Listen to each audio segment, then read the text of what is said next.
afternoon, everyone. The House Taxation meeting will now come to order. First item of business is request for bill introductions. Do we have any requests at this time?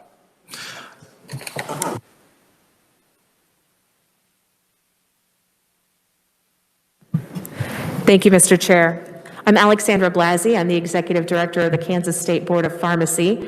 Thank you for the opportunity to bring to your attention RS number 2676. This is an update to the Kansas income tax law specifically relating to providing a subtraction modification for amounts contributed to the Board of Pharmacy in support of the Kansas Prescription Drug Monitoring Program, affectionately known as KTRACS, in the state of Kansas. This program monitors and collects information about all controlled substance prescriptions issued on an outpatient basis. And we would appreciate this committee's introduction. Thank you very much. Committee, are there any questions? Seeing none, is there any objection? Seeing none, the request is approved. Thank you. Committee, are there any further bill introductions? Seeing none, we will move on to our first item of business, but first I want to go over just a little bit of protocol for today. We do have an extensive list of conferees. I've testified in committee before where you only have a few minutes, and that is simply not enough time. I've done the math, and I think we can afford time-wise to give each conferee 5 minutes. We will have 2 hearings today. The bills are very similar. I will encourage conferees to speak to both bills at the same time so we don't double up. If you're speaking to the first bill, please go ahead and include your comments for the second bill, and we will move forward from there. We won't hold up a sheet to give you a 5-minute time limit. If the 5 minutes has expired and it looks like you're not wrapping up, I may interrupt just to ask you to please summarize and complete your comments just out of respect for the rest of the conferees. I want to take a brief moment here and recognize my committee assistant, Leah. She has accepted testimony right up to the very end. She is trying very hard to get all of the public comment in and available to the committee. So thank you for that, Leah. Committee, we will now open up the hearing. Our first bill that we are hearing today is House Bill 2484, and I would first turn to the revisor's office for an overview.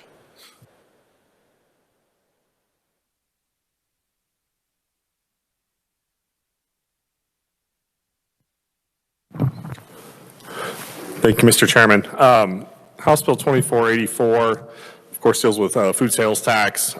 Section 1 of the bill, the city and county-wide retailer sales tax would continue to be levied for sales of food and food ingredients. Under Section 2 of the bill, the non-refundable food sales income tax credit would be discontinued starting in tax year 2023. Section 3 of the bill amends the definition sections for the sales tax statutes, and this kind of gets to the heart of what will be taxed or will not be taxed.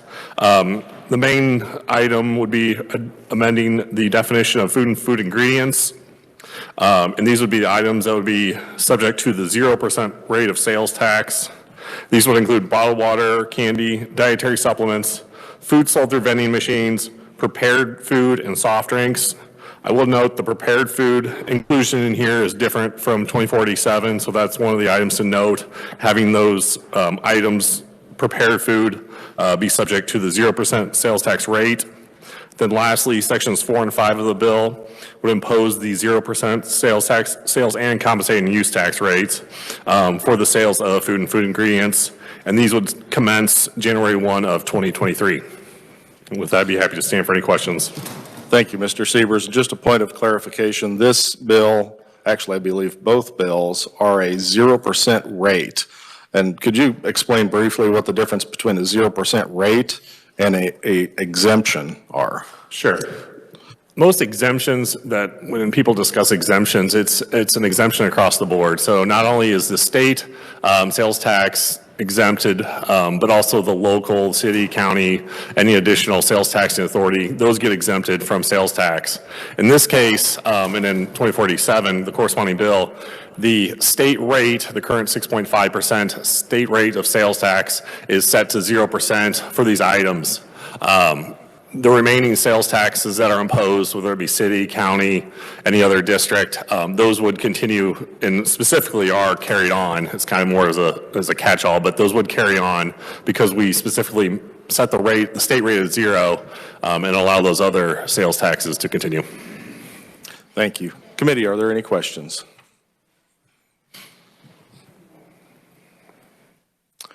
Seeing none, thank you for that, Mr. Siebers. And at this time, I would turn to Department of Revenue for an overview of the fiscal note.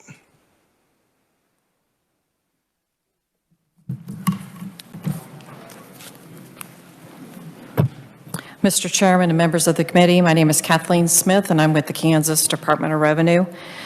House Bill 2484 is what we are discussing right now. The department has assumed that 24% of all of our current sales tax collections are collected on food and food ingredients as defined in this bill. So again, as the reviser mentioned, the difference between this bill and the next one is that this one includes prepared food, so we're using 24%. House Bill 2484 will result in a reduction in the state sales tax collections of around $319.8 million in fiscal year 2023, $771.7 million in fiscal year 2024, and then $786.6 million in fiscal year 2025.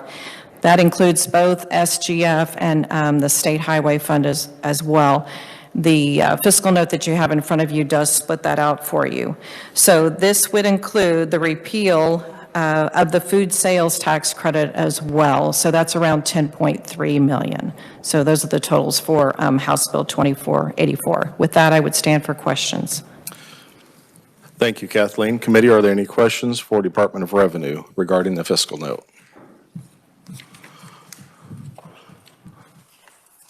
Yes, Representative Highland. Thank you, Mr. Chairman. I noticed that you have in 2025, it goes up. Can you explain why that is escalating up?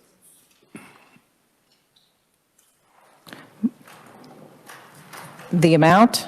Yes.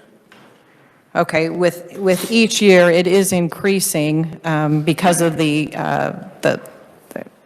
sales tax collections increase each year. So 24% would be increasing as well. Thank you. Committee, any further questions?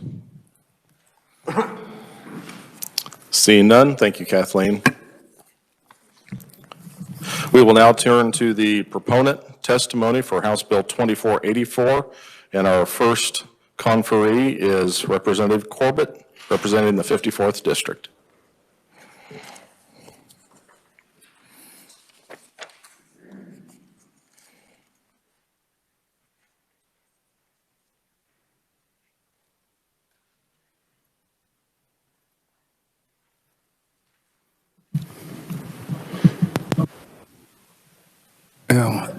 Chairman and distinguished committee members and the taxpayers who are paying for all of this. So I'm here to testify for 2484. My constituents and yours have been asking for this for decades. Kansas are basically taxed to death. The Kippage letter says Kansas ranks number 3rd for the worst state to retire and 6th for outward migration. We need to kind of turn this boat around. If you want this state to grow, we have to do something. This bill does not include alcoholic beverages or tobacco, but if we had a representative, that would be a friendly amendment.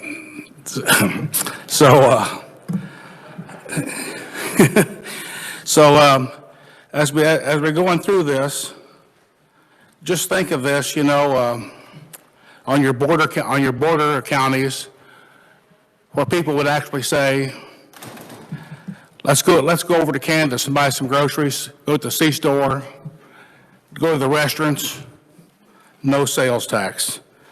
And you know,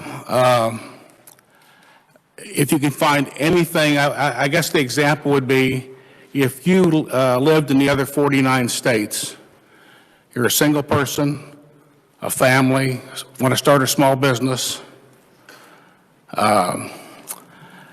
This would be at least one thing that you might think of to get somebody here to do something, but right now, if any of you all can tell me a reason why you would choose Kansas over something else, let me know. And I say that tongue-in-cheek. My family's been here since 1854, so we have paid some sales tax on groceries. I stand for questions. Thank you, Representative Corbett. Committee, I think we will wait until the end of a section of testimony, and then we will open up to questions at that point. Thanks. So thank you. Our next conferee as a proponent is Jay Hall with the Kansas Association of Counties. Thank you, Mr. Chairman. Jay Hall, the Deputy Director and General Counsel for the Kansas Association of Counties. I will be brief, but my comments can be used for both bills today, both 2484 and 2487, because as it pertains to counties, my comments will be the same. And that is simply that while we understand and we support the reduction of the sales tax on food for the statewide portion, we would ask that the committee not also reduce the local portion of that, because counties depend on that revenue, and if we were to reduce those sales taxes for the local portion, that would essentially shift that tax burden to the property tax, as I discussed in my testimony. And so for that reason, we would ask that this bill go forward in the way that it's presented. If there need to be amendments as far as what all is covered, that's fine, but just leave the local portions intact so that we can continue to collect that revenue and not shift that burden onto the property tax instead. And I would be happy to stand for questions at the appropriate time. Thank you, Mr. Hall. Boy, we are flying through these. Let's keep it up. The next conferee we have is Glenda Dubois with AARP. I believe she is joining us via WebEx. Glenda, can you hear us? Good afternoon. Yes, I can. We can hear you loud and clear. Please continue. Very good. Thank you very much. Good afternoon, Chairman Smith and members of the House Taxation Committee. Again, I'm Glenda Dubois, and I am the AARP Kansas State Director.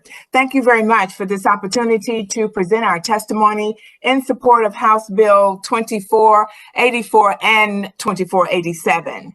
AARP is a nonprofit, nonpartisan organization with more than 285,000 members living in Kansas, and we are dedicated to enhancing the life and the quality of life for all as we age. AARP supports the use of a progressive state tax, which we believe increases equity and promotes long-term economic growth and budgetary stability. The cornerstone of such a structure is a progressive income tax with graduated rates and credits for low-income taxpayers and a corporate income tax. Sales tax, on the other hand, are regressive. People with low incomes are usually burdened disproportionately because they spend a larger share of their income on these taxes than higher income people do, and because the rate of sales tax does not depend on the taxpayer's income. AARP cautions against excessive reliance on the sales tax. A sales tax on necessities such as groceries is especially onerous for older and lower income individuals and their families who may already be struggling to meet their daily needs.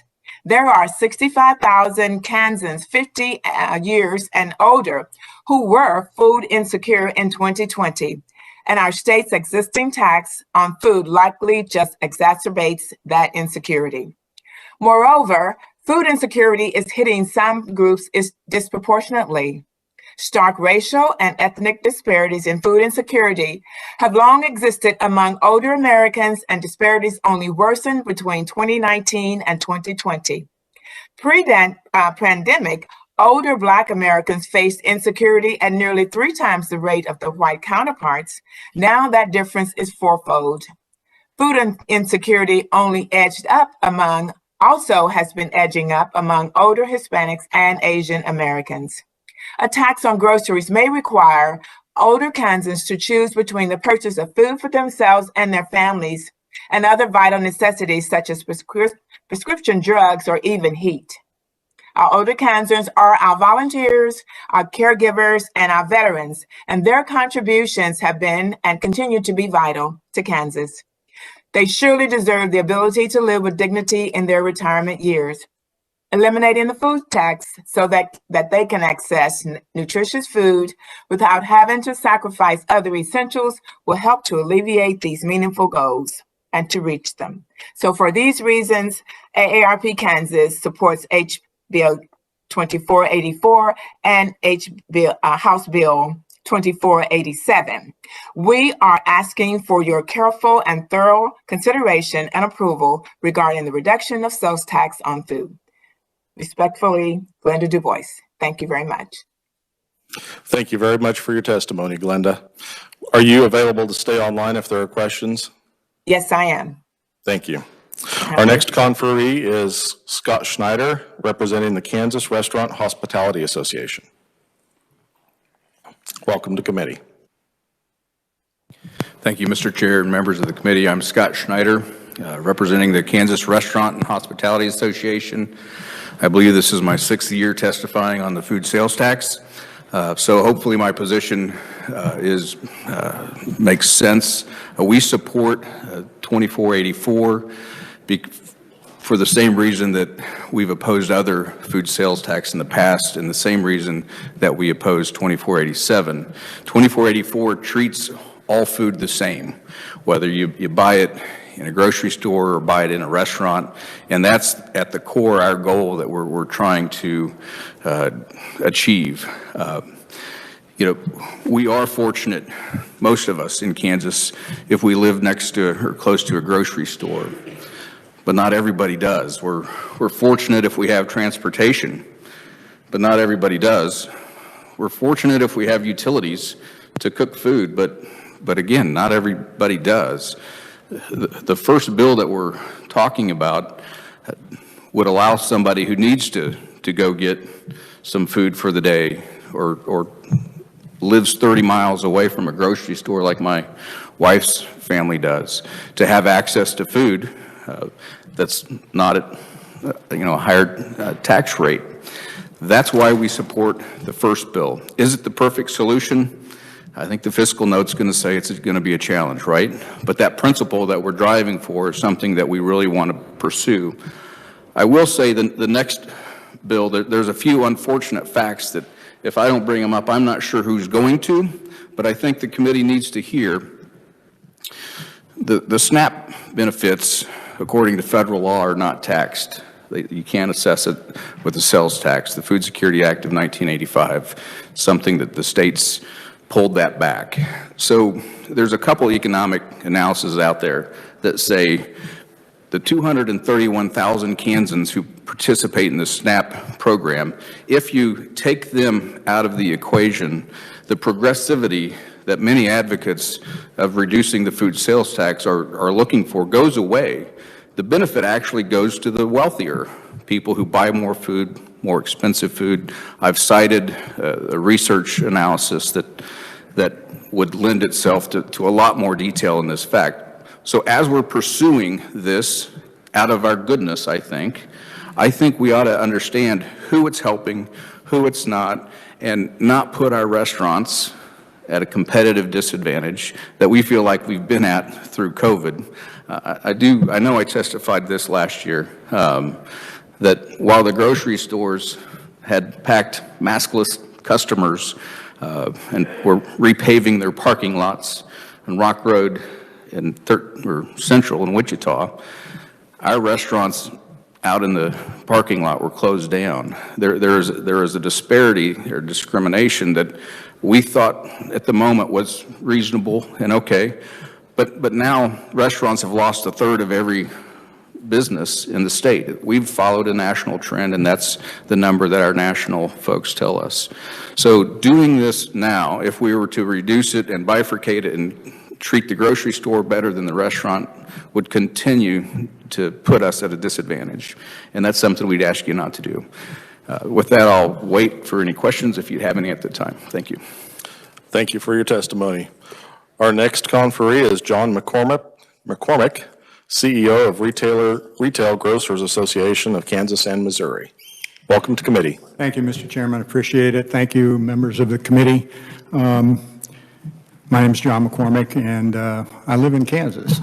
Okay, it's an honor to be here before you, and I know that you represent my members' customers, and me. I appreciate the endeavors that you take here in the Capitol. It's not easy. Obviously, I'm here to ask for support on either bill. It's the right track to be thinking about it this way. It's great for the families of Kansas. I do have something to say about SNAP. You can't assume that that families that use SNAP buy 100% of their groceries with SNAP. So I will just say that. Okay. There's a wedge between the border states and my retailers, and that wedge is the tax. Colorado, 0, Nebraska, 0, Missouri, 1.2. Somewhat Oklahoma at 4.5, but not so much. Any Kansan that's within a reasonable drive of the border is going across the state line to save money. The retailers near the border are at a distinct disadvantage. By taking the tax to 0%, you'll help stop that migration, save the Kansans time, fuel, food dollars, and you'll be helping the surviving retailers that are still on the border to stay in business. I surveyed a few of my member retailers that are here in northwest Kansas about the border cities along Nebraska.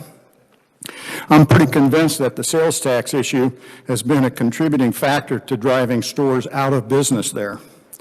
Towns with 2 or 3 stores now have 1 or none. Some of these towns are Atwood, St. Francis, Atwood, St. Francis, Norton, Phillipsburg, Colby, Goodland, Oakley, Neff City, Hoxie. And this is only from 283 and 36 on the south. That's 20 locally owned independent stores in just these 9 cities. So one Kansas retailer has a store in Fairbury, Nebraska. He tells me that Washington County drives to Fairbury. It's got customers in Fairbury telling their employees, his staff, that, you know, they come here for the groceries. They can save money. The 2 retailers I surveyed have been in Kansas a long time, both family businesses. One goes back decades, the other one goes back 80-plus years. You must wonder why Kansas tax policy has taken this course with the local grocers and with that existing strain in the neighboring states' policies. I'm in support of essence of either bill. I do believe you need to get a better definition on prepared food. I don't really have an opinion right now about restaurants versus supermarkets. I think my focus is on Kansas families and Kansas businesses, and that includes restaurants. So I'll stand for questions after I step away. Thank you for your testimony. Thank you. Our last verbal proponent is John Shively with the Sisters of Charity of Levenworth, and he is joining us via WebEx. John, are you with us? Yes, I'm here. Can you hear me? Yes, loud and clear. Go ahead, sir. Thank you, Chairman Smith and members of the committee. My name is John Shively, and I am the lead coordinator of the Sisters of Charity of Leavenworth Office of Justice, Peace, and Integrity of Creation.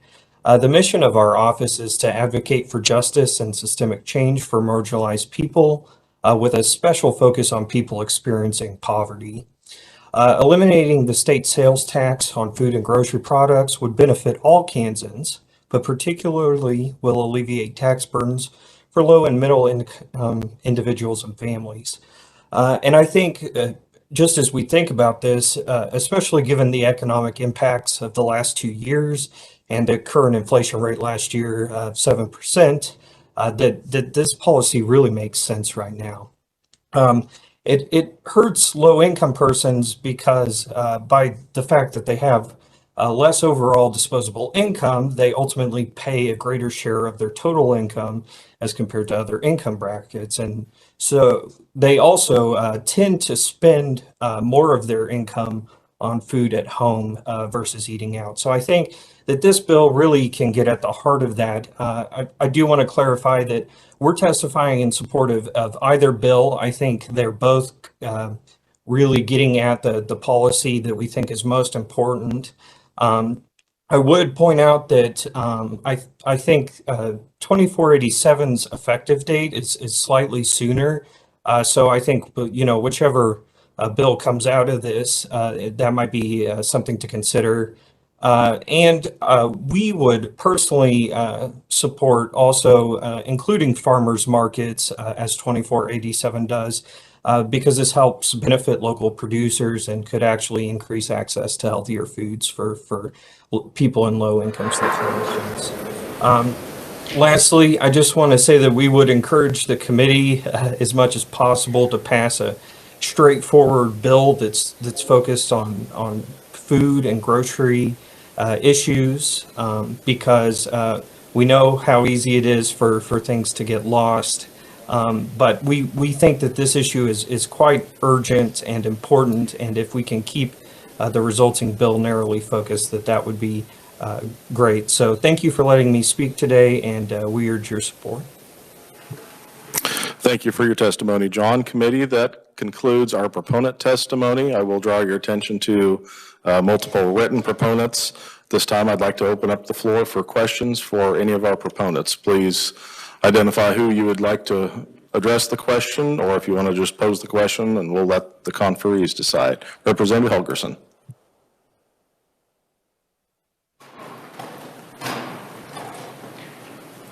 Mr. Hall? Yeah, thank you. I'll speak into the mic better. Your concern is that if we did a blanket exemption, local cities and counties would lose that sales tax money, correct? That's correct. Legislature has, even though it's still on the books, has avoided putting money into the city-county highway fund and the LAVTR, even though that's still statutory. Yes, that would be correct. How would you feel if we put those in and did blanket so we got no sales tax on food across the board? Honestly, I haven't done the math on it to make sure that the numbers would balance. My concern would be specifically in some of our counties, we have a dedicated sales tax, so it goes to a specific use. And I would want to make sure that those counties obviously were being made whole. Otherwise, they would still have to make up the difference on those particular numbers in order to make sure they have as much money for that dedicated use. On the general sales taxes, I think there would probably be some concern of coming up a little bit short, because that money actually doesn't all go to the county. That money gets distributed to all of the cities as well within the county based on a formula. And so again, I think the interest would be in making sure that everybody was made whole through those distributions. And then there would obviously be the concern that the legislature may in the future not fund those programs, and we would be left with a shortage. I definitely understand your concern about the shortage. If you could look at it, I'd appreciate it, because I can almost guarantee those are going to come up. How does it work with regards to star bonds? And the star bonds that are committed, and what that does to, what impact does it do with taking the food off? That may be something that revenue can actually maybe answer a little bit more clearly than I can.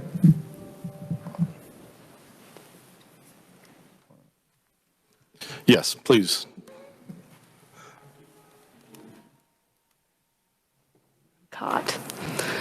Mr. Chairman, members of the committee, my name is Amy Kramer. I'm with the Kansas Department of Revenue. And in regard to, and do you want me to cover the CIDs and TDDs too? Please do. Okay. Would help explain. Those are in regard to the state sales tax on the, they're two different programs. The state sales tax, the local sales tax portion, the two bills as they're drafted, the local sales tax portion would stay intact. So the local star bond portion, the CID, TDD taxes, those would stay intact. The star bonds, that state portion would go away in both of the bills. And so there would be, those funds are right now committed to those bonding programs. So that would be something to consider. If you were to do a complete exemption on the sales tax, including the local taxes, then of course the money, then all of the sales tax in those CIDs, TDDs, and then the local portion in the star bonds, that would go away. Right now, last time I looked, I think there's about 30 grocery stores in CIDs or TDDs, and there are a handful of grocery stores in star bonds. There's, I think offhand, don't hold me to this, but I can think offhand, I think of 3, and then I know there's like a big box retailer in at least 2 of the star bonds who a significant portion of their sales would be on food and food ingredients. And then, of course, there's restaurants in many of those districts. If you were to go the 2484 option, there are restaurants in many of those special districts. Yes, Representative Gardner. Thank you, Mr. Chairman. This might be, Kador might have to answer these, but I have 2 questions to start out with, Mr. Chairman. Number one, when we talk about prepared foods, in states that have a state sales tax today, how many states exempt prepared foods? Can someone respond to that? Does research have any data on that? Maybe Kathleen can. Or Kathleen? Mr. Chairman, members of the committee, we can get that information for you. We do have the information on all of the streamlined states, but not the other states. So we could for sure do the research for you and get that. That'd be great, Kathleen. And while you're there, speaking of streamline, does that, if we pass this bill with exempting prepared food, does that cause any problem with or streamline agreement with the other states? It does not. We need to stick to the definitions that are in the streamlined agreement, and the definitions that were provided in the bill are streamlined definitions. Okay, thank you.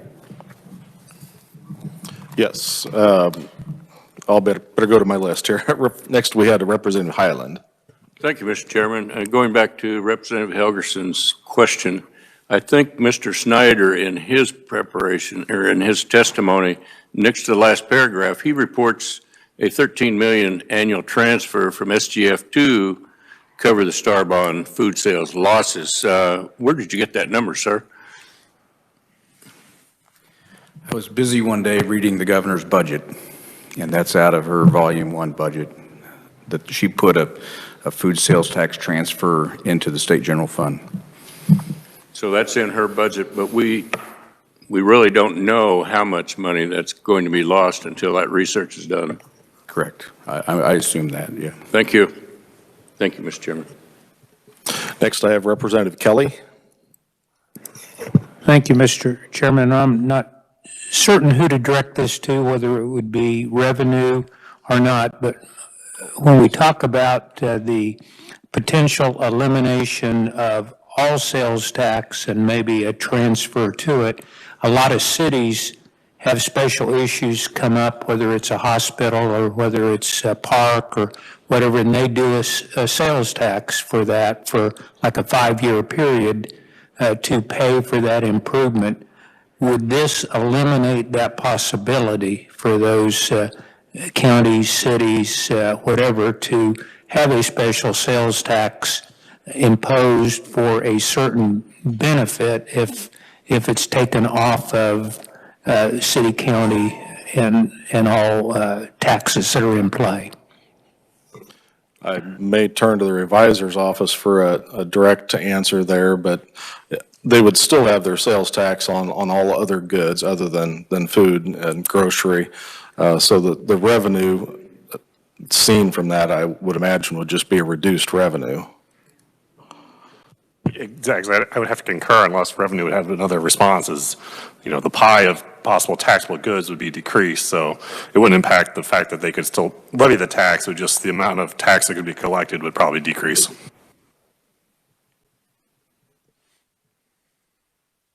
Okay. Next I have Representative Sanders. Thank you, Mr. Chairman. This is for any of the conferees who would care to respond. This is not a new proposal. Reduction of or elimination of the food sales tax has been talked about for at least 25 years that I know of. I think most recently is 2019. What I'd like to know is, how do these bills compare to things that have been considered in the past? Or would you consider these bills more favorable, less favorable, or about the same?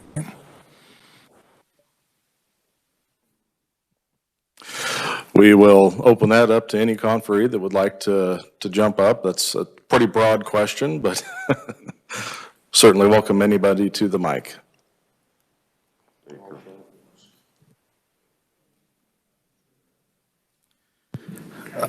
Since I've testified on about every food sales tax bill in the last few years, this one I didn't have to create an algorithm to understand the definition. But I will say, to get the parity between the prepared and unprepared food, this one, from my opinion, would be better because it does treat these business units the same. And that's something that we have advocated for many years. On the backside, the 2487 bill is something that's been around for quite a few years. You're correct in that assertion. Next, I have Representative Wassinger. Thank you, Mr. Chair. I have a question for revenue. You have a fiscal note of 8 new employees, is that correct? 8 full-time employees? I ask you this all the time. Where did you come up with 8? And that adds to the cost of this bill as well. So. Correct. That is our admin cost that we had estimated for, I believe it's about the same amount for both bills, 2484 and 2487. And we looked at how it's going to affect our department, the processing, the questions that are going to come in. We've also got to develop the system. We won't be hiring any new employees per se for developing the new system or moving this change into the system, but we will have to have new employees to process the returns and answer the questions that are going to be coming in. Okay, thank you. May I make one more comment? Can you remind me of how much we've taken in from the Wayfair tax, what we refer to as the Wayfair tax in the last few years? How much, I'm sorry? Do you remember offhand how much we took in from the Wayfair tax, from the internet sales tax that we did 3 years ago? The amounts are continuing to increase, and I know from our marketplace facilitators, we're probably getting around 12 to 15 million a month from those right now. That is total collections, so that would include the locals as well. I just have a comment to make. We put that in a bill to start lowering the food sales tax 3 years ago. And when I think about how much money that's come in on that then it just disappeared into the general fund. It really upsets me because this is a good idea, but giving a dedicated revenue source for it is far more attractive to everyone instead of lumping all that money into SGF and just spending it on things that we can never account for. So I have a hard time doing this because how are we going to, have we decided exactly where we're getting it from SGF? We need to know where the dedicated funding will come from and how we can do it. And that, for me, it seems like we need to be able to figure that out before we just say, eliminate the whole thing. Because this is a huge, huge thing to do and very important. It's just an enormous expense all at once, and we're going to tie people to not figure out how to get the money out of it. So I would suggest we start putting all that internet sales tax in there, and we'd have a great start. So thank you, Mr. Chair. Thank you. And Body, I'll remind you, let's try to focus on our questions for the conferees. I'm sure we'll have plenty of debate on the bill. So if you have questions for the proponents at this time, next I had Representative Bergkamp. Thank you, Mr. Chair. This question is for Mr. Schneider.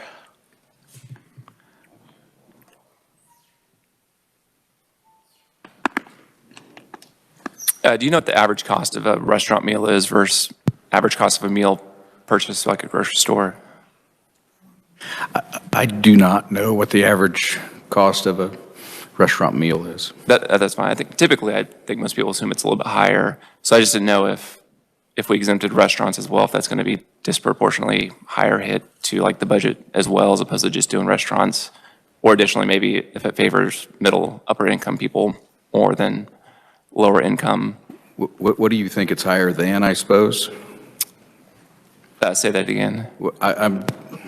What's the comparison on higher? Is it higher than? Like if you got to eat like your average bill versus if you just buy that same quantity through a grocery store. Yeah, I don't know that answer. No, that's fine. Thank you. Committee, I just have a few quick questions. First one would be for Jay Hall with Kansas Association of Counties. With my background in local government, I understand some of the pressures and the things that my constituents talk to me about. If we take the state food sales tax to zero, I know the media, candidates for governor, everybody has been talking about taking it to zero.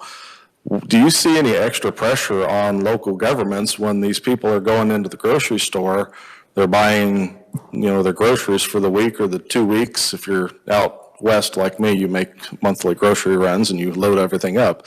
They're still going to see sales tax on that. That hasn't been messaged very well to the consumers, and do you think that's going to put additional pressure on local governments to eliminate their sales tax? I do think there has been a problem with the messaging, and we have been working with our county governments on trying to make that clear to their constituents.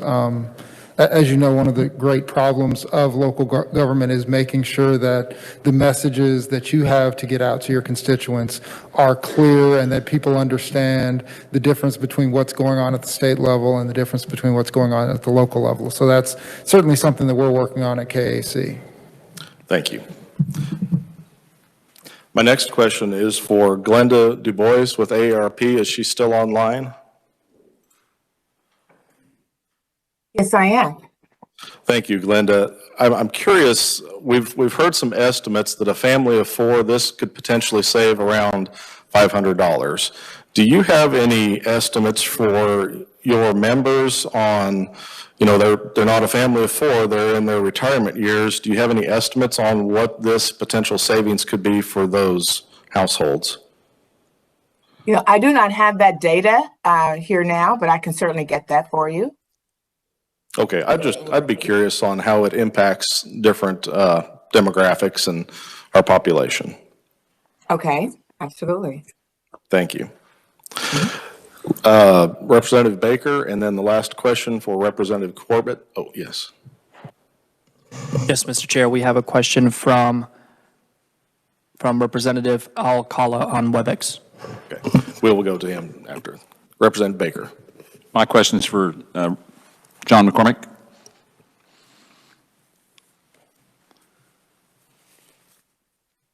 Thanks for coming today, John. I think most people know that I come from the grocery business, and you and I have a relationship that goes back decades. And I will tell you, years ago, there was no better basketball player than that guy right there. And he, next to me, he's the worst loser I know. So the question on this is, We always take and measure sales by average weekly purchases per person. What would that be? I know years ago it was like $35 to $40 per person per week. What would that be today with? Well, it depends on the size of the store. Correct. And it depends on the size of the town. And if they're loading up, $150, $200 if it's a monthly trip.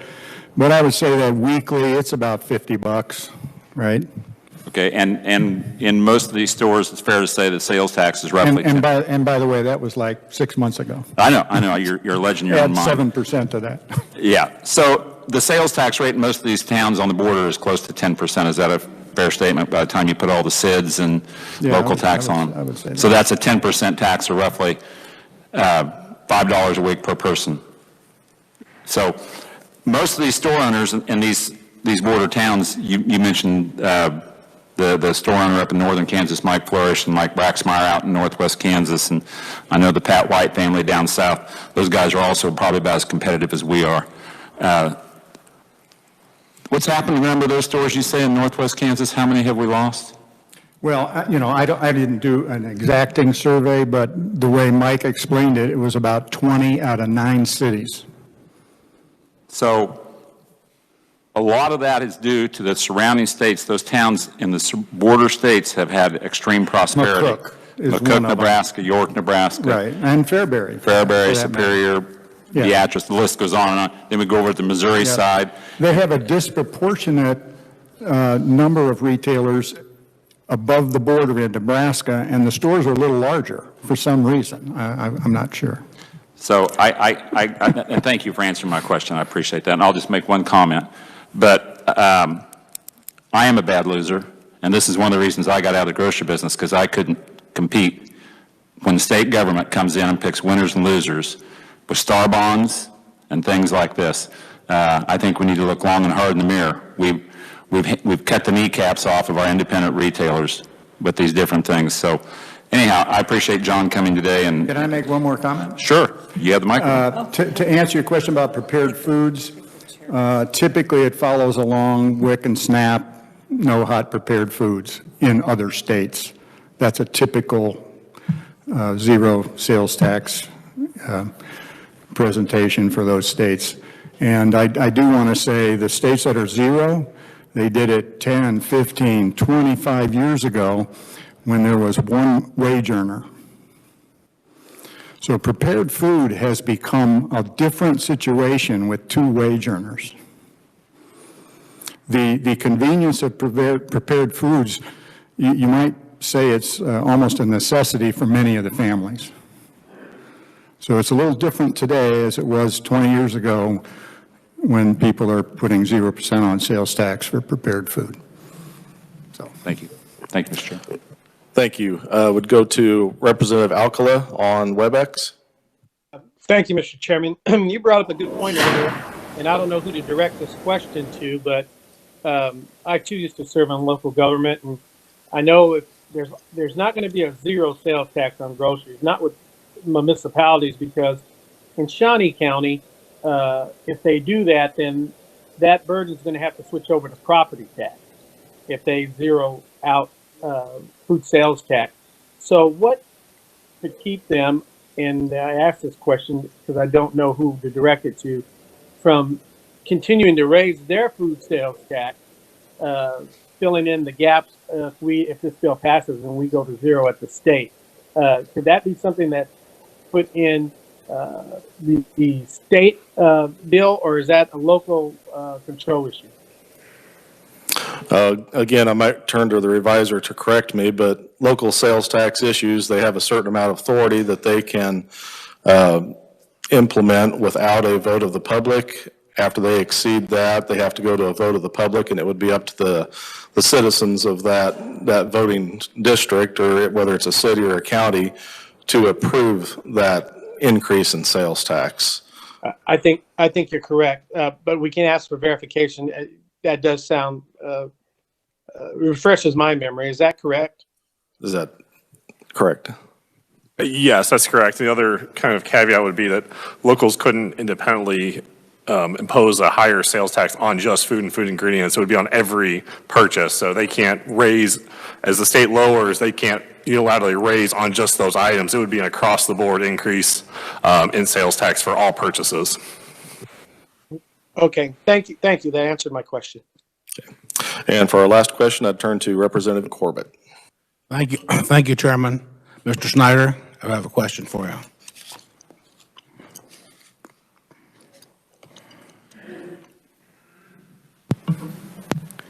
One of the questions I have is, and I think you would agree that it would be nice if Kansas would one time have the advantage over some neighboring state. It seems like, like we sit here, we can raise a tax that goes on the next bill, but trying to give some money back to the people who they're taking it from, I mean, it's just like pulling nails out of your shoe. I think that, wouldn't you agree that you probably don't have a number, but this would definitely increase sales everywhere. We're always going to be for a lower tax environment.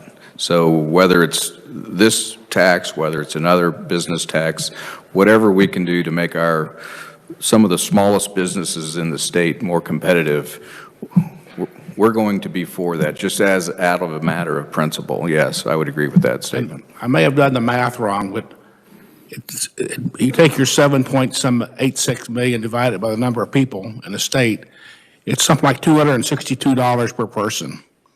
And with all the billions of dollars of COVID dollars that's come in this state and all the extra taxes they've taken, it's hard to leave this session and tell the people that you see every day at the restaurants and your constituents, sorry, we can't find any way to give you a tax break on nothing.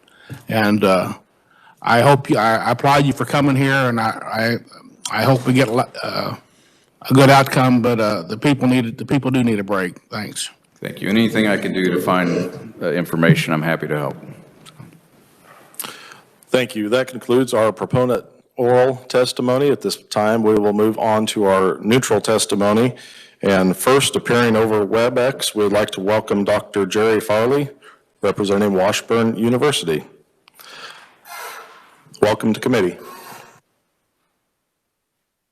Hello, Chairman Smith and members of the committee. Thank you for giving me the opportunity to come appear before you today to provide neutral testimony regarding House Bill 2484 and 2487 and request an amendment to KSA 13-13A39.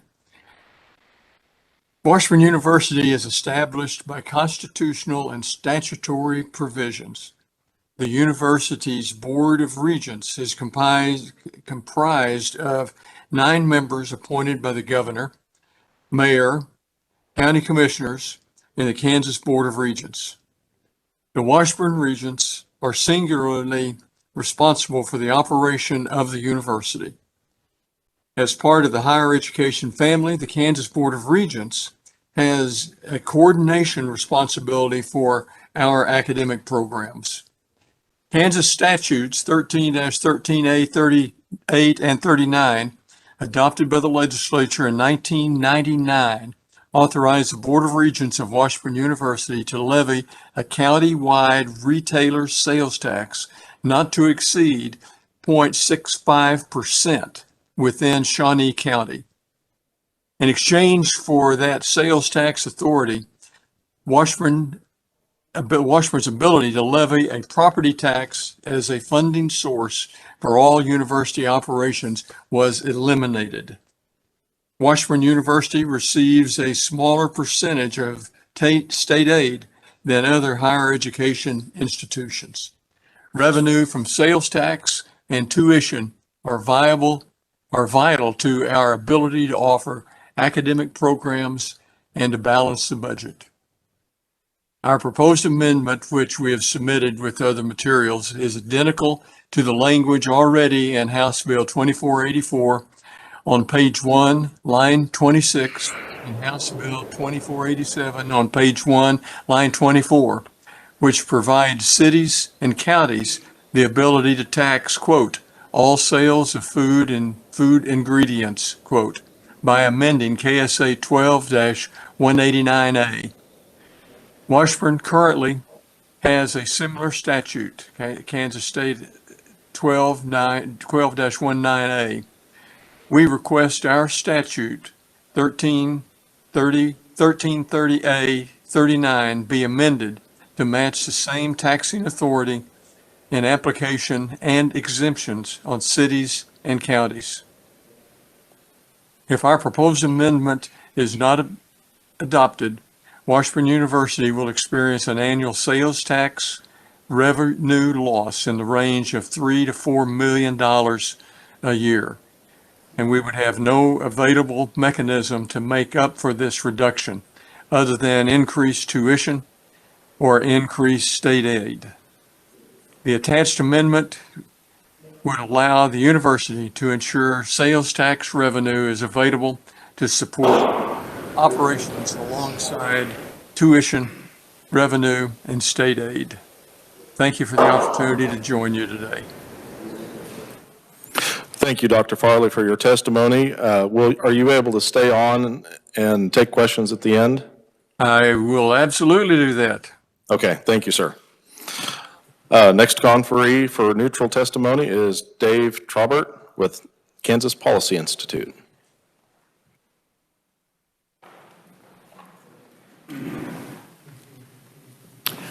Good afternoon, Mr. Chairman, members of the committee. For the record, Dave Traubert, CEO of Kansas Policy Institute. We are neutral on this. Well, we always like to see taxes cut because goodness knows we need taxes cut in Kansas. We're neutral because we want to offer a couple of caveats. First of all, while there may be a temporary surplus right now, eventually that will, or rather soon, that will be gone. And so any type of tax cut should be matched with some similar spending reductions so that we don't end up just shifting the burden to other sales tax or income tax down the road. Also, if the focus is to save money for people, and especially for those who are of lower income, a better way to do it would be to reduce the income tax. You could achieve the same or more dollar savings the way that those tiers could be structured, and you would also have a bigger economic benefit because taxes on productivity are considered the most lethal on economic activity. So if we could do it with an income tax instead of a sales tax change, that would be. We would also, on 2487, while we're neutral on the bill, we do oppose the creation of another sales tax exemption. And with that, I'll be happy to stand for questions at the appropriate time. Thank you for your testimony. Our next conferee is Eric Stafford with Kansas Chamber.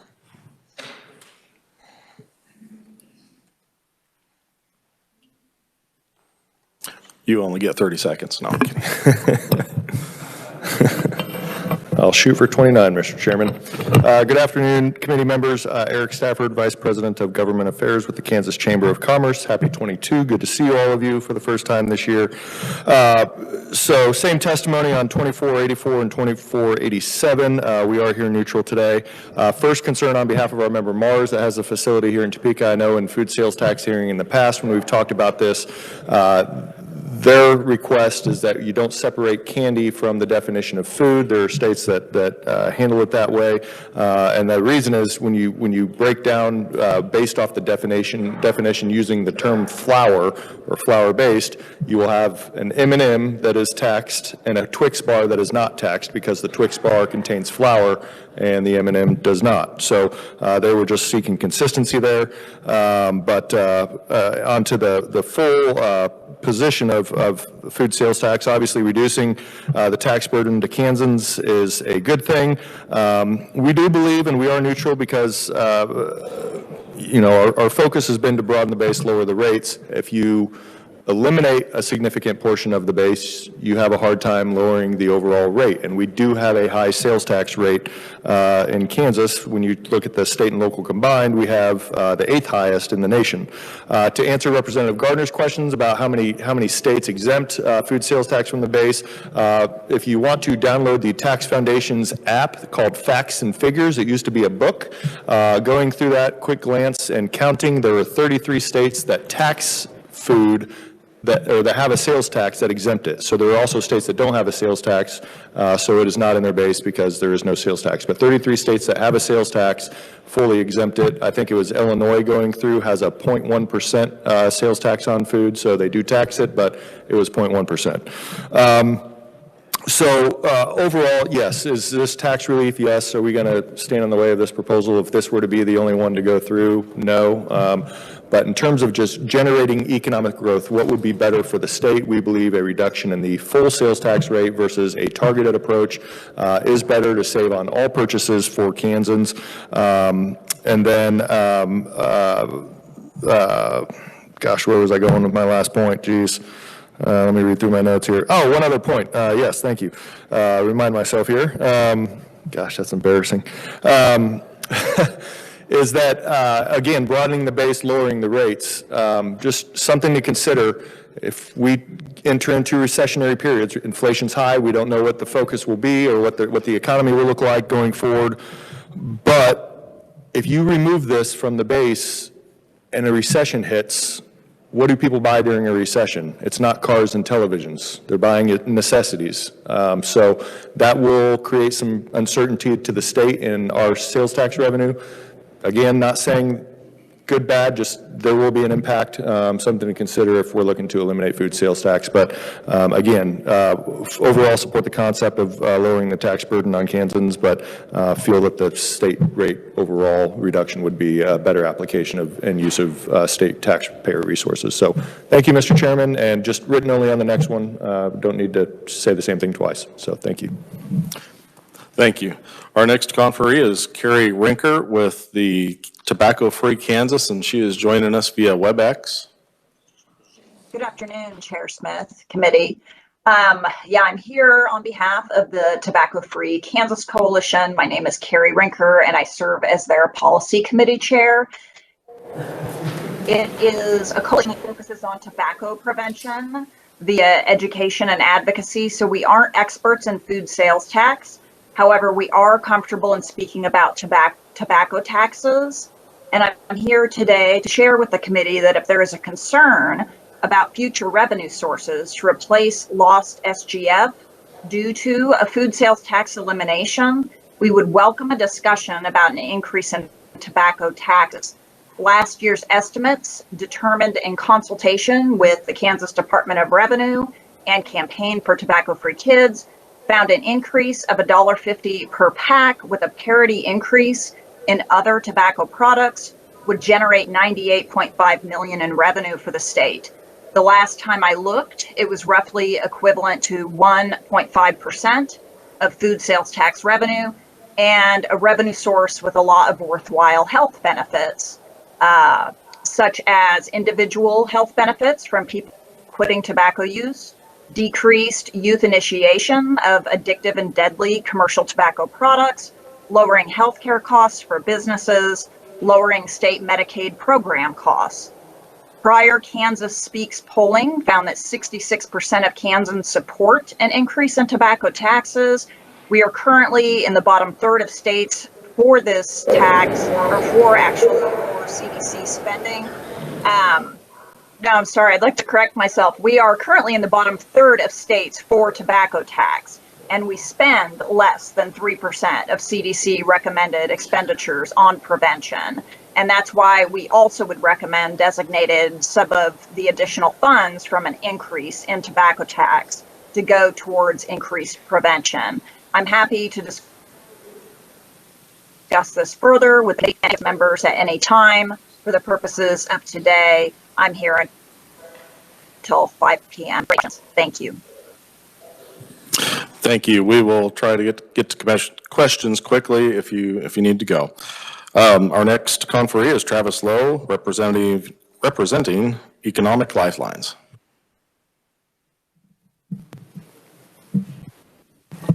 Thank you, Mr. Chairman, members of the committee. My name is Travis Lowe from the Braden, Heiner, Lowe & Associates firm, here today representing Economic Lifelines. Appreciate the opportunity to be here.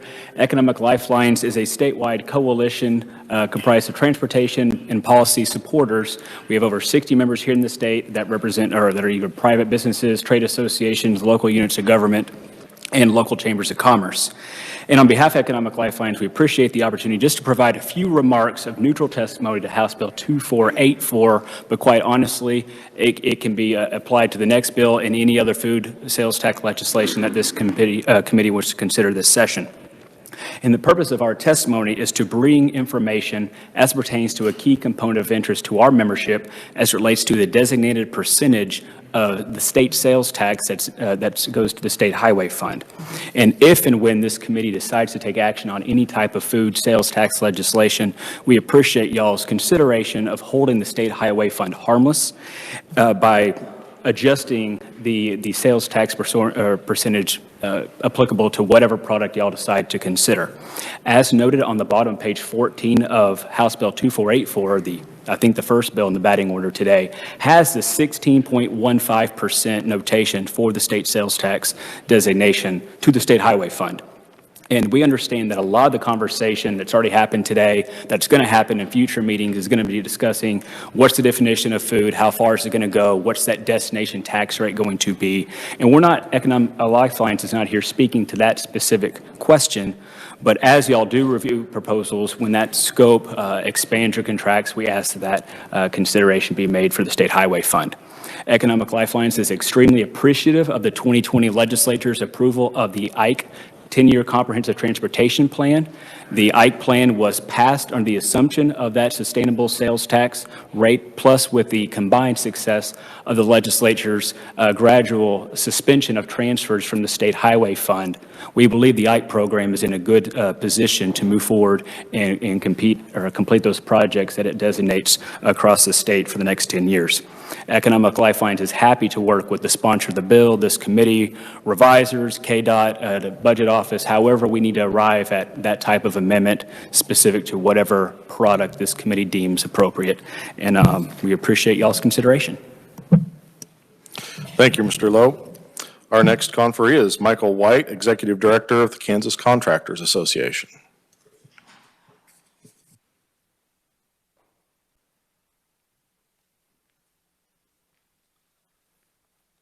Well, Mr. Chairman, Travis and I was wondering which one would go first. So you had the younger, better-looking lobbyist to go first. My name is Michael White. I'm the Executive Director of the Kansas Contractors Association. Appreciate the opportunity to appear before you today.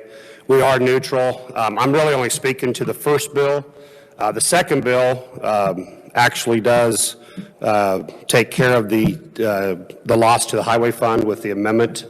So what we would ask is, as Travis said, as you guys discuss the sales tax reduction for food, we would ask for consideration of an amendment that would keep the highway fund whole. I know I was on a call today with Department of Revenue, and they're going to be looking at what those percentages would look like moving forward. And like Travis said, it will really depend on where you guys end up on the reduction of the food sales tax. But, you know, the Ike plan was based on the revenues that we have today. When you guys passed that, and thank you, it's, as you guys are seeing the fruits of that bill as you drive around this state. Those revenues, that bill, that $9.9 billion plan over 10 years was based on current revenues. So any reduction in those revenues, as I point out in my testimony, you guys crafted Ike very, very smart in this regard. Preservation is funded first. So our current system gets the first dollars in to preserve our current system. Any reduction in revenue, I would make the argument today, would reduce safety, modernization, and those types of projects over the course of the Ike plan. So with that those would be my comments. Obviously, we're always willing and ready to work with all of you.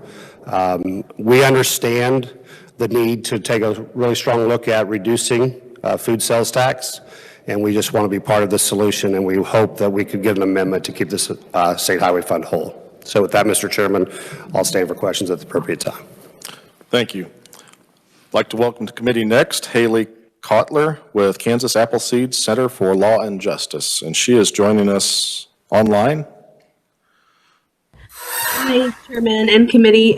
Just to clarify, I am supportive on 2487 and neutral on 2484. Is it okay if I proceed? Yes, go ahead and make your points on both bills if you wish. Excellent. Thank you so much. Good afternoon, Chairman Smith and members of the House Committee on Taxation. My name is Haley Kotler. I am a campaign director for Kansas Appleseed Center for Law and Justice. We're a nonprofit, nonpartisan organization dedicated to the belief that Kansans working together can build a state full of thriving, inclusive, and just communities. The campaign that I belong to focuses on addressing food insecurity in Kansas, and we fundamentally believe that all Kansans deserve access to affordable food and a hopeful future. Kansas Appleseed supports HB 2487. Ending the state sales tax on food and food ingredients would help Kansans with low incomes purchase the food they need, saving families, a family of four, of $500 a year, of course, as it's been a talking point. Eliminating the state level food sales tax has relative benefits for families with low and moderate incomes who pay a higher share of their income on basic needs like groceries. Additionally, addressing hunger in Kansas is more essential now than it ever has been before, as food insecurity has grown in the wake of COVID-19. I will say currently about 1 in 8 Kansans are going hungry. We have looked at some parts of the state where that rate is even higher. In Southeast Kansas, it's about 1 in 6 Kansans going hungry, or food secure, sorry, and 1 in 4 Kansas kids in Southeast Kansas who are food insecure. So anything that we can be doing for families right now is critical. Current food assistance is helping, but it's not enough. While those receiving assistance through SNAP are not taxed on foods purchased with those dollars, as many have shared today, these programs are only meant to supplement recipients' current food budgets. Because SNAP only covers a portion of the family's grocery bill, the other part is still taxed, taking away the option to buy more nutritious foods for Kansans and their families. A 0% food sales tax will not solve hunger in Kansas, but it will help fill that gap. And if we want to see Kansas thrive, we need to address the rise in food insecurity any way that we can. And the 0% sales tax rate on food and food ingredients is a policy solution that will directly help all Kansans experiencing hunger and those who are not, while benefiting the Kansas economy as a whole. For those reasons, Kansas Appleseed urges support on HB 2487, and we are neutral on 2484 solely because it's not soon enough for us. As I've kind of mentioned today, Kansans need more money in their pockets for food right now, and so waiting till January 1st for us is too late. Thank you, committee, and I will stand for questions at the appropriate time. Thank you for your testimony. Our next conferee is Emily Fetch, Director of Fiscal Policy for Kansas Action for Children.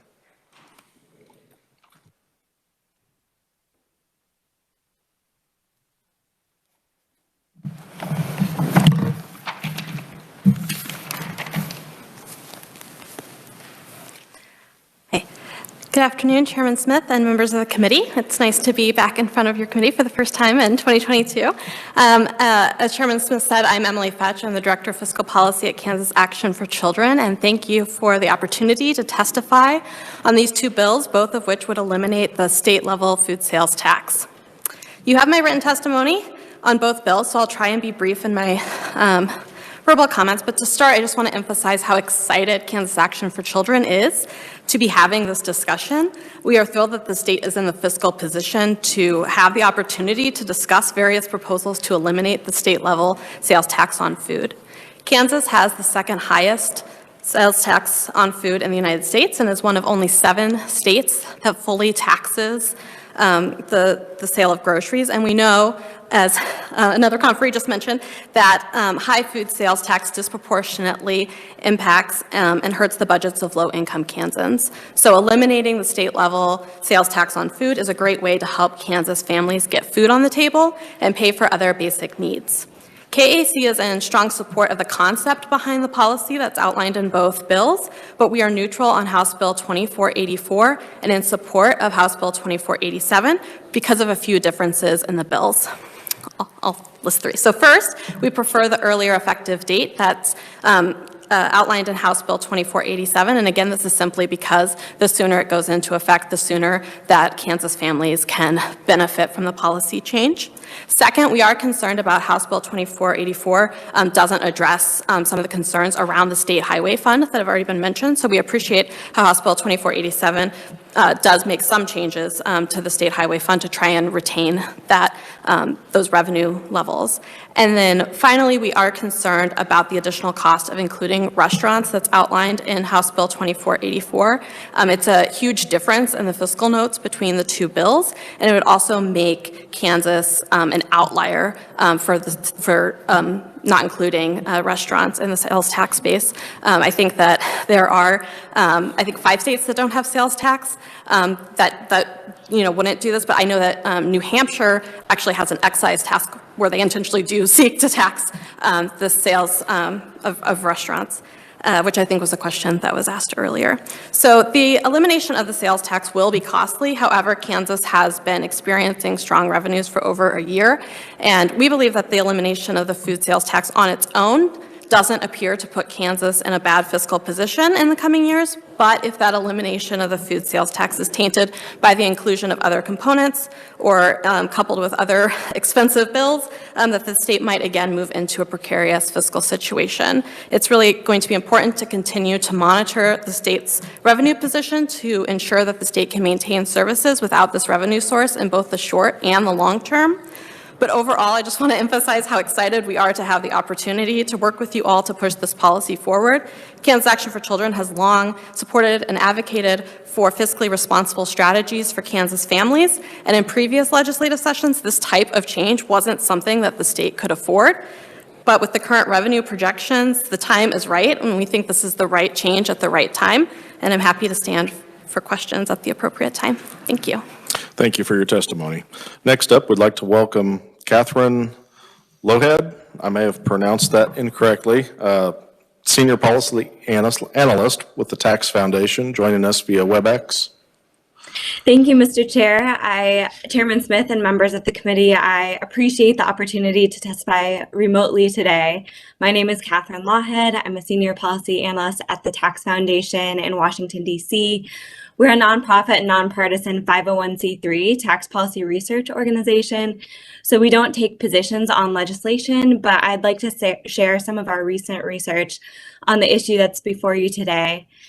While the goal of providing tax relief to Kansans is admirable, it's important to consider the economic effects of these proposals, as well as alternative tax changes that could accomplish similar goals in a simpler and more neutral manner. Ideally, a retail sales tax should apply to most, if not all, final personal consumption, while exempting business inputs to prevent tax pyramiding. This is something that public finance experts of many different backgrounds agree on, that the sales tax should have a broad base and a low rate. But currently, Kansas sales tax has a relatively narrow base, slightly narrower than the national median, and a relatively high rate, the 9th highest combined state and average local rate in the country as of July of last year. So if additional sales tax exemptions are enacted that continue to erode the sales tax base, that will put upward pressure on that rate over time and make tax rate increases more likely in the future. Now, as we've heard today and in the past, sales tax exemptions for groceries are often presented as a progressive change that would reduce taxes on lower income consumers. But exempting food is actually not quite as progressive of a change as it may appear at face value, especially if restaurant meals are included in the 0% state sales tax. For one thing, as others have mentioned, most of the benefit would go to middle and higher income households who tend to buy more expensive brands from more expensive stores and who tend to go to more expensive restaurants. And it's also true that because federal law prohibits state and local sales taxes from being levied on food purchased with SNAP and WIC benefits, so many lower income Kansans are already benefiting from getting at least some of their groceries tax-free. Now, while not enough, there's not been enough studies on this yet to establish a consensus, but some economists and public finance scholars have found that if a state is able to commit to a certain amount of sales tax relief lower income consumers may actually be better off with a lower general sales tax rate than with a grocery exemption, since a lower sales tax rate would apply to all their other purchases, not just food, and because SNAP and WIC purchases are already tax exempt. And if the goal is specifically to provide relief toward lower income consumers, a more targeted approach would be to modify the existing grocery sales tax credit. There's actually several structural improvements that could be made to that credit. One would be to adjust the credit amount and the threshold, the eligibility threshold for inflation. I know inflation has been cited multiple times today as a major concern, but the credit is stuck at $125, and then the eligibility threshold of $30,165 hasn't changed. And so it's lost some value over time, and folks have been kind of pushed out of eligibility because of inflation, even if their actual wages and the buying power of those wages haven't grown over time. That's one change that could be made. The credit could also be expanded to additional consumers with incomes below a certain level, regardless of age, disability, or dependent status. And then the threshold, since it's a flat $30,615, regardless of filing status, there is a marriage penalty. And so that could be re-examined to make sure that people aren't necessarily their filing status. And another option would be to consider making that credit refundable. So in conclusion, I just want to encourage this committee and the legislature as a whole to think carefully before narrowing the sales tax base any further, and to consider a better structured grocery credit or even a general sales tax rate reduction as alternative ways of achieving a similar goal. And again, I appreciate the chance to testify, and I'm happy to answer any questions at the appropriate time. Thank you for your testimony. Committee, our last conferee is Eric Sartorius, Executive Director with the League of Kansas Municipalities.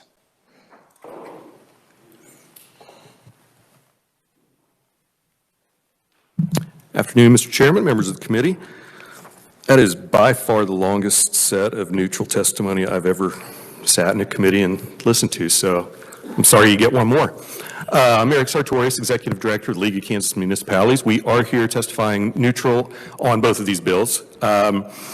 So we don't have positions on the underlying policy with respect to the food sales tax, but echoing Jay Hall's concerns that he offered for the counties, the removal of the local sales tax would have real implications for many of our member cities, particularly the smaller ones. Food sales tax in smaller cities where there is a grocery store or a place that sells groceries can be a significant part of their sales tax revenue stream. And as you know, for locals, we don't have an income tax. We have property taxes and sales taxes and potentially some fees. So it's a limited basket for where revenues can come from. And I think what I want to turn your attention to, and in my testimony, I gave you a sampling of cities that responded to me when I asked them if they have their sales taxes committed to certain things. And you'll see, and it's across the state and it's across the sizes of cities, several of them do have sales tax revenues pledged, and in many cases pledged to pay off bonds, either for, in Colby, an activity center that opened just about a year ago. In Belle Plaine, I think they're using sales tax funds as their matching funds for the city linking program that KDOT does. So the removal of sales tax authority for locals would impact where they find their funds that have been pledged in many instances to a bond issue. With that, Mr. Chairman, I will stand for questions because you've got a lot of people to ask. Thank you for your testimony. Committee, that does conclude our neutral verbal testimony. Do we have any questions for the neutral testimony? Conferees. Representative Helgerson. It's not really for the neutral, but it's for any of the conferees, and that is, in the discussions, what happens with frozen foods or food that was prepared and then put into the shelf of the grocery stores? So does that get taxed or not taxed under the proposals? And I would turn to the revisor on the definition of that, if we have a quick answer. The specifics on each one is a little difficult. As Kathleen stated, the definitions essentially were derived from the streamlined sales and use tax agreement, or the committee that runs that. They may have a better response than I do, but I believe that they've been considered, at least all those proposals would be considered, would fit into the definition somewhere. Any particular situation, we'd have to look further into it. Yeah, my general understanding when I read through that is when you are purchasing something that is essentially ready to eat as a prepared food. Obviously, that definition could be hot or cold or frozen, I guess, if it's a popsicle. Yes, go ahead. Could we ask and see if there are any conferees that have experience in other states? We could. Is there any conferees that would? Yes. Typically, generally, when it's frozen or cold, you can buy it with WIC or SNAP, and that's typically not taxed. Okay. Further questions? Representative Corbett. Thank you, Chairman. Is there anybody here from the chamber? Is any? Yeah, okay.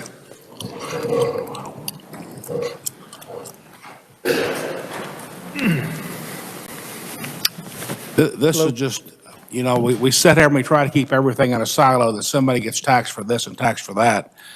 And it's nothing like for Commerce to ask for $6 or $7 billion for just anything. I'm just wondering, is there any way you can marry some of this sales tax debt as a commerce activity for what we're doing for restaurants and small business? I can't hear the question. So what I'm asking you is there any way we could marry some money out of commerce to help pay for the sales tax money from the commerce budget for trying to stimulate business for restaurants and whatever? I don't know. To pay for this? To pay for this. Oh, I don't know their budget well enough to answer that. That's probably an Appropriations Committee question. Well, that's what you're asking? Are you talking in terms of policy? Are you saying go after the department's budget or in terms of policy? Right. So like when you do the commerce budget, I mean, there's money there for lots of things. I mean, I'm just trying to find some way. There doesn't seem to be much of an appetite for this committee to do anything for the taxpayer again this year. So I'm just trying to see what might be out there. And you may not be able to answer that. I'm just asking. Yeah, I wouldn't know, Representative. That's good. We'll find out later. Okay. Further questions, committee? If not, I have a few questions, and I will open this up to anyone that is maybe willing to answer or has some information. I thought of it when Emily was providing her testimony for the Kansas Action for Children. Do we have any idea on the proportion of people that are eligible, the people that are receiving the SNAP benefits that are also eligible for the food sales tax, the income tax credit?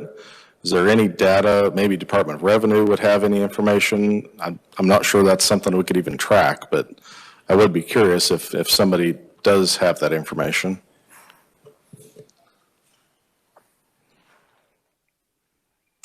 No takers, okay.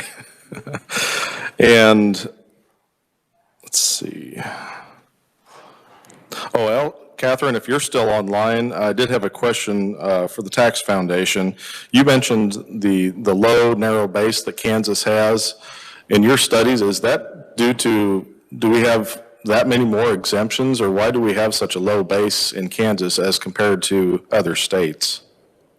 Yeah, thank you, Mr. Chairman. That's a good question. I think part of it is just due to exempting other types of things. So I would have to look specifically at some of the things you exempt that other states don't. Each state, of course, has its own sales tax base. So even with your current sales tax, on groceries, your base is still slightly narrower than the rest. So it would become a whole lot narrower than the rest if the sales tax if groceries are exempted. Okay, thank you. Committee, are there any further questions? Representative Schmidt. Thank you, Mr. Chairman. It was mentioned earlier, and I think this is a really important point that someone find out for us. We've compared neighboring states and sales tax on food, but we haven't got any information yet about what they do about prepared food. And so I think it'd be very important to find out that information.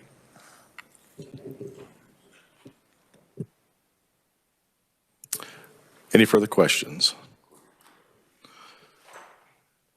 Seeing none, we will close the neutral testimony.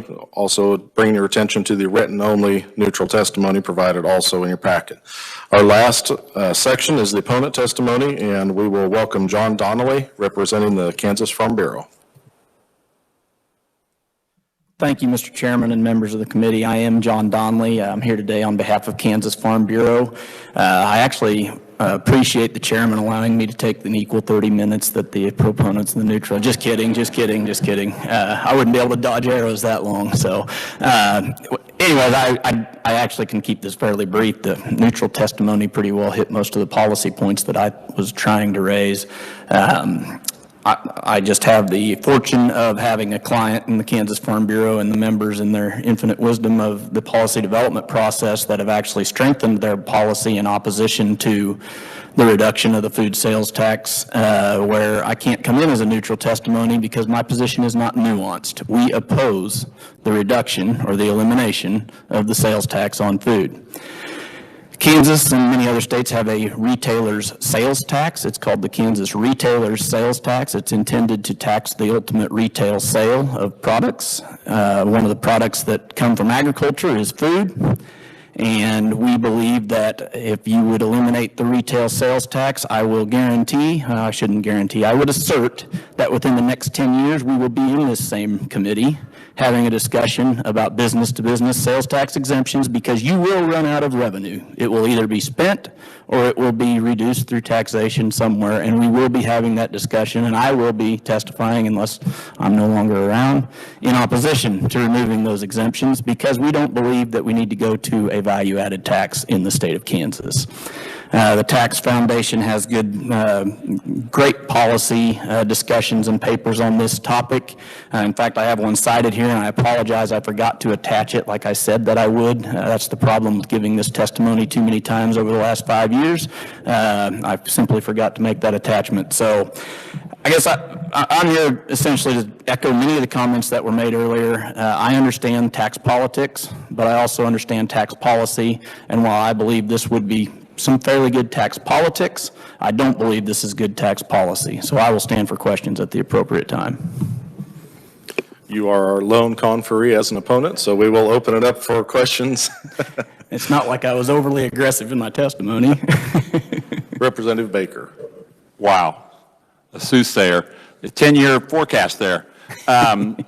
So what do you forecast for the population trends towards rural, where your membership is based at, towards the rural areas of Kansas after the trends we've seen the last 10 years? I would guess that those trends will probably stay consistent. So this really is a moot point because most of those people won't be living out there anyway? I wouldn't say that. I think there will be a population base in rural Kansas as there will be in rural areas. I do think you'll see a decrease just because of economics, et cetera. I mean, we're making efforts to try to increase population in rural areas. At the same time, we've shown, I think the trends of the last century have shown that that is a challenge with technological improvements, et cetera. Well, we appreciate your efforts because I'm a member of Farm Bureau and well connected with you guys for a long, long time. And you've done a good job, but you're on the wrong side of this deal. Food sales tax is discriminatory. If you could get the surrounding states to go ahead and put it in, which may be a better use of your time to go try to get Nebraska and Missouri and Oklahoma to see light and increase those food sales tax and help their revenue shortfalls, level the playing field, that may be a more supportive stance than coming in opposition to this, because what we're doing is picking winners and losers. And if you had to charge 30% more for all your cattle, the feedlot operators wouldn't buy them. So just a point, but wow, 10-year forecast. I want to come to my office and tell me where we're going. I can't see it. Thank you. I appreciate your membership, and I will say that the policy development process in Kansas Farm Bureau starts at the county level. They raise the policy through the process, and then it's voted on by multiple, I think 300 voting delegates at the state annual meeting. And in fact, they actually changed their policy from opposing a reduction to the food, or opposing the elimination of the food sales tax to opposing a reduction. So while as a Farm Bureau member you may disagree on that policy, I will say that the policy development process has led us to where we are today, and that's why I can't come in as a neutral test conferee. And I'm sure we'll have more discussion. Next on the list is Representative Gartner. Thank you, Mr. Chairman. John, I was just listening to Catherine on the from the Tax Foundation on WebEx, and she kept talking about a narrow tax base for Kansas. And I agree with her because we have $6.2 billion worth of exemptions. So I guess my question is to you, do your members receive sales tax exemptions? Yes, I think that's a great question, and I think if Catherine would be answering this, I think we'd have the same answer. Yes, the answer is yes. We have the same sales tax exemptions that other businesses have in this state. They are business-to-business sales tax exemptions on items that are ingredients and component parts consumed in production. There's also depreciable assets that are consumed in the production of agricultural products. So yes, to say that, and that is a large portion of the sales tax exemptions in the state of Kansas. There's no arguing that, but I believe it is good tax policy because a retailer's sales tax was never intended to be applied to business sales. I agree with that. Yep. Just value-added tax, or is there, how many states have a value-added tax on food production? Do you know? I would venture to, I probably should not venture to guess, but I don't think there are many. I think that's probably more models in other countries from tax policy standpoint. I would probably defer to tax policy experts on that front. But you're concerned about that? I'm concerned that you could, as you eliminate the exemptions for business-to-business sales, I believe that that would be a path that you would be going down, if that makes sense. Yeah, thank you. Thank you. Representative Corbett. I'm glad you made it. Thought you might be. So, you know, some states that have zero food tax, maybe some of our neighbors, and they have the same, probably the deductions for farm equipment and whatever like we probably do. So any idea how they're able to pull that off and give everybody a break? And we can't seem to do anything but just. I'll use Nebraska as an example, just because I know they don't have a sales tax on food, because I went up there to a basketball tournament for my children. I bought a $1 pack of gum and didn't pay sales tax, and thought, what tax policy is being advanced here? But I'll use them. If you look at the property tax in Nebraska, specifically on agricultural property, it's extremely higher than Kansas. So we're not operating in a vacuum, as we all know. If they don't get it from sales tax, we're going to get it from property tax. We're going to get it from income tax. It's going to come from somewhere. So I have not done the research, but I would say just anecdotally in that situation, Nebraska, they don't have a food sales tax, but if you ask any farmer along the Kansas-Nebraska border where they'd rather pay property taxes, I can tell you it's not Nebraska. I think you're right on that. But as one of the representatives said, when you've got 80 or 90 counties out of 105 losing population, and there's no incentive to start a job here or bring a family here, probably because of this committee. I mean, you're in the farm, you're in the business. Have you got any good ideas how to turn some of this around for this state? I will reassert the policy development process, and all 105 counties had an opportunity to provide policy input, and we landed in opposition of the food sales tax exemption. Representative Bergkamp. Thank you, Mr. Chair. Just kind of out of curiosity, I know that like the farm to consumer direct is really increasing here, especially during the pandemic. Do you know what sort of compliance there is as far as collecting sales tax, or is that pretty hit or miss? Because it just seems like it's going to keep growing. So I don't know who's going to lead the charge on informing people about maybe that process. That is a good question. I do not know what the compliance rate is. I would have to defer to the Department of Revenue on that. I would suspect that most of them, if they're selling direct to consumers, and I'm operating from memory here, they should have to be registered with the State Department of Agriculture, and I would think they're collecting sales tax, but I do not know. I mean, I don't know what the compliance rate is. It's a good question. Thank you.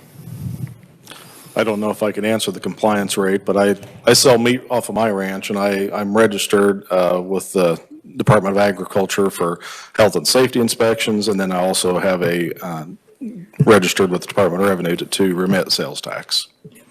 So, Representative Blacks. Thank you, Representative Donley, or I guess not representative, but being the Lone Ranger today, I appreciate your courage. I kind of have to echo Representative Baker's thoughts too. And I think to the perception to the local people, and I'm also a Farm Bureau member and heavily involved in that, but it seems to the general populace that we go in and buy a grocery store and there's a 6.5% sales tax, and I go down and buy a couple $100,000 tractor and there's a 0 sales tax. And so I think the perception from the public is that this is inequitable. I mean, regardless, a lot more value. It takes a long time to recoup a thing. And, I got a commercial blackberry patch, and it's a product that I produce. If I sell it out of the patch, I have to pay sales tax, but I can cut my beans or corn, haul them to the elevator, and there's no sales tax paid. And I understand that business to business, and there's probably a lot of hands before you can actually collect that, which is probably somewhat your point. But I think the perception by the public is that for someone getting an exemption, and fairly large exemption, and this committee just passed an exemption on fencing materials, which I believe should have been automatic anyhow, and may introduce a bill to that effect, but basically we do that to try to help people in need. And I think we do have a people in need. We have a shrinking rural tax base, population, and we're struggling, at least I am in my mind, how to maintain that rural environment. That Farm Bureau, quote, way of life that most of us that live out in the rural enjoy. And I have to agree with Representative Corbett. I think probably, at least in people's mind, it's the taxes of some form. So as a representative representing those people, I feel like anything I can do to drop that tax, I'm willing to wait 10 years down the road. I won't be here, but somebody else deal with that problem if we do run out of money. There is one magical bullet that we seem to forget. There can always be a cut in spending, and that never seems to come up. So, I basically am supporting what's going on as a Farm Bureau member, and I hope this works well for you. Thank you. No. I appreciate that, and look, I'm not trying to hide. I know where the politics are on this deal, but I'm just trying to make some tax policy points, and I had to be opposed. I think they're good tax policy points, as you can tell. I don't think any of us envy your position. Are there any further questions? Seeing none, thank you for your testimony.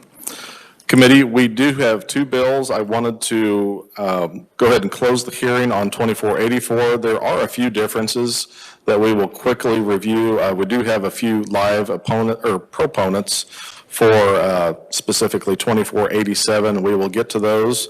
There's just two on my list.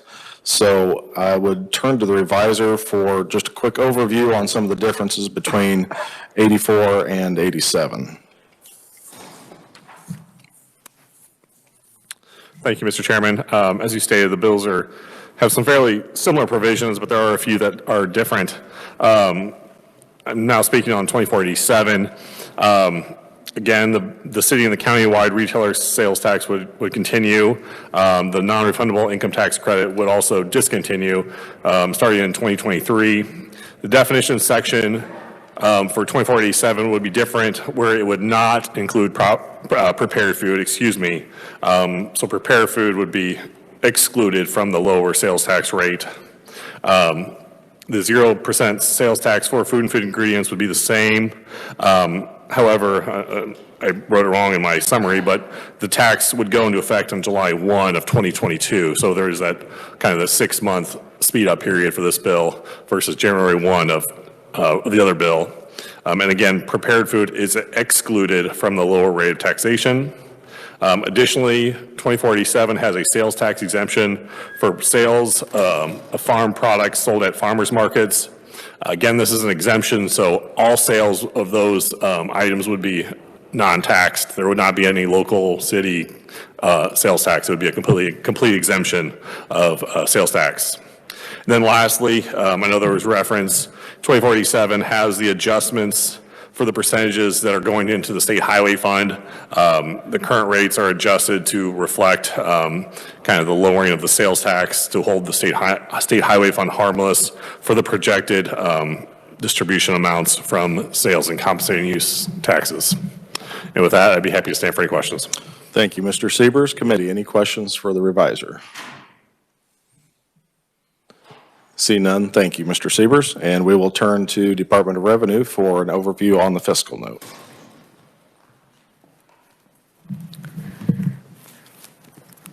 Mr. Chairman and members of the committee, Kathleen Smith with the Department of Revenue.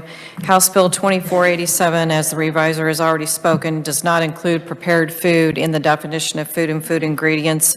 So to formulate our estimates for this specific bill, we are assuming that 15% of the total sales tax collections are collected on food and food ingredients. So the previous bill was 24%, and now it's 15% without the prepared food.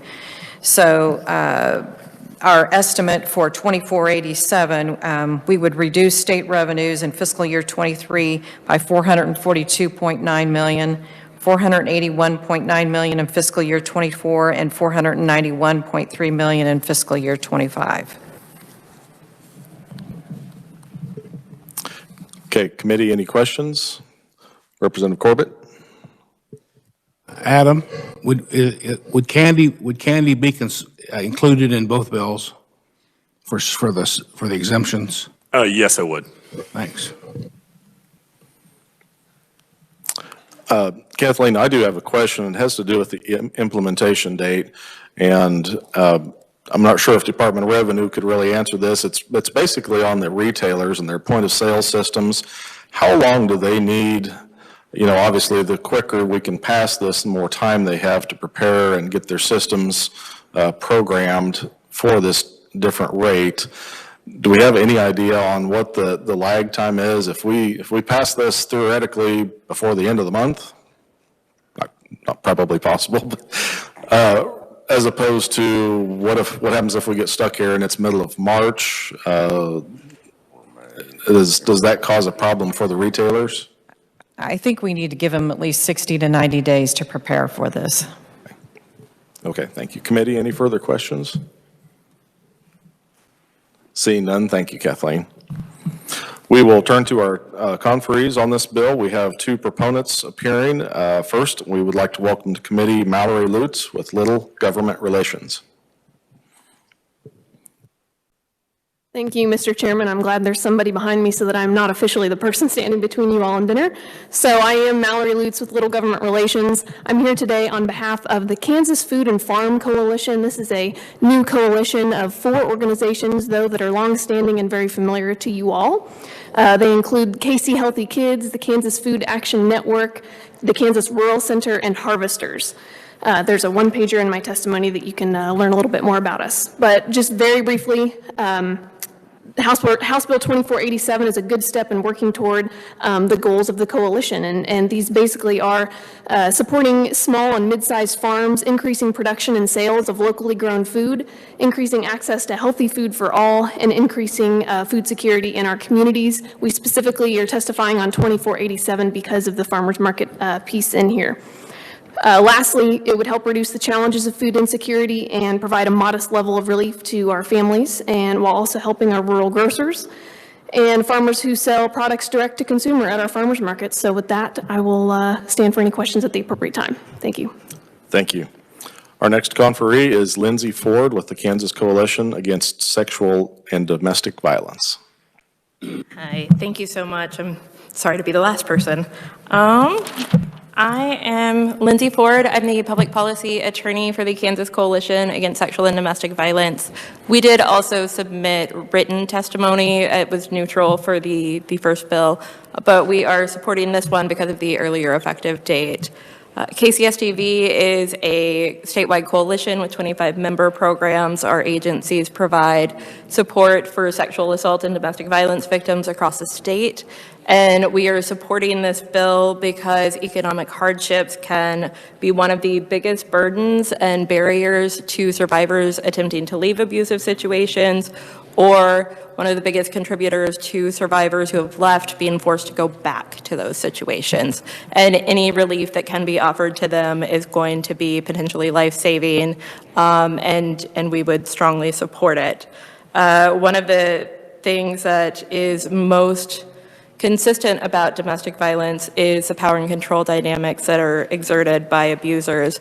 And this plays out oftentimes in the form of financial abuse, which leaves people unable to access stable housing, safe places to live, to work, and having access to all of the financial resources at their disposal, including money that they might save on sales tax, is going to be extremely important.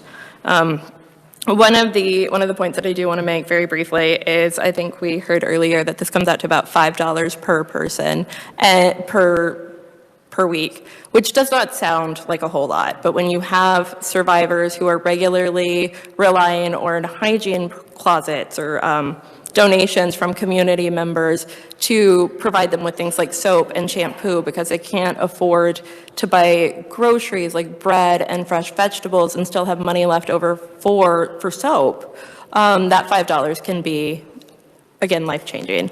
So thank you so much for your time, especially at this late hour. I really appreciate it. Thank you. The late hour is certainly not your fault, so thank you for your testimony. Committee, that is all of the proponents that I had listed that hadn't already spoken. Do we have any questions for these conferees? Seeing none, we will close the proponent testimony, and I'll draw the committee's attention to neutral and opponent testimony written only in your packet. And if we have no further questions, we will close the hearing on House Bill 2487. Committee, that concludes our business, and we are adjourned.